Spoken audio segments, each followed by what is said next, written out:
गरियाबंद जिले में 10 rural industrial park का शिलान्यास आज मुख्यमंत्री भूपेश बघेल ने वर्चुअल माध्यम से किया। इस अवसर पर विशेष रूप से प्रथम पंचायत मंत्री अमितेश शुक्ल, जिला पंचायत अध्यक्ष स्मृति ठाकुर सहित वर्चुअल माध्यम से आयोजित कार्यक्रम में सैकड़ों की संख्या में महिला स्व सहायता समूह की महिलाएं तथा अधिकारी शामिल हुए। कार्यक्रम के साथ ही जिला कार्यालय में स्थित महात्मा गांधी की मूर्ति पर राज्य विधायक अमितेश शुक्ला एवं जिला पंचायत अध्यक्ष स्मृति ठाकुर ने भावभीनी श्रद्धांजलि अर्पित की। इस अवसर पर मुख्यमंत्री भूपेश बघेल ने 5 जिलों से सीधा संवाद किया। वहीं बाकी जिलों में भी स्थानीय जनप्रतिनिधियों द्वारा बृहद कार्यक्रम का आयोजन किया गया।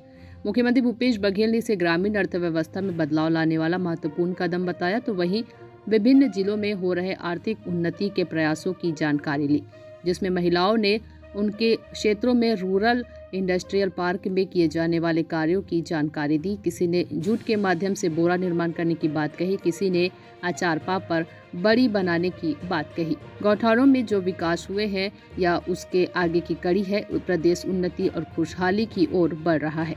देखिए, भूपेश भाई ने उस सोच को, जो महात्मा गांधी की सोच थी आज़ादी की लड़ाई, उसके बाद भी महात्मा गांधी जी ने जो सोच करी थी कि गांव के स्तर तक जो है हमें जाना पड़ेगा अगर कोई विकास करना है, उसी की सोच के तहत इस रिपा को, जो रूरल पार्क जो इनने करा है भूपेश भाई ने, मैं तो उनको धन्यवाद देना चाहूँगा कि महात्मा गांधी की सोच को उन्होंने बढ़ाया। स्वतंत्रता आंदोलन के सेनानियों की जो भावना थी उसको उन्होंने बढ़ाया, और आज इसमें सभी जो लोग हैं, सभी तरीके, चाहे वो हमारे युवा साथी हों, चाहे हमारे महिला हों, चाहे हमारे जो भी हों, किसी भी तरह की जो चीज़ें, उसमें बहुत से डिपार्टमेंट, करीब 11 डिपार्टमेंट उसमें इन्वॉल्व हैं इस रिपा में, और जो भी कार्य करना चाहेंगे उसको ज़्यादा से ज़्यादा उसको प्रोत्साहन दिया जाएगा। अभी कुछ करोड़ रुपए तो अभी भी सैंक्शन कर दिया गया है।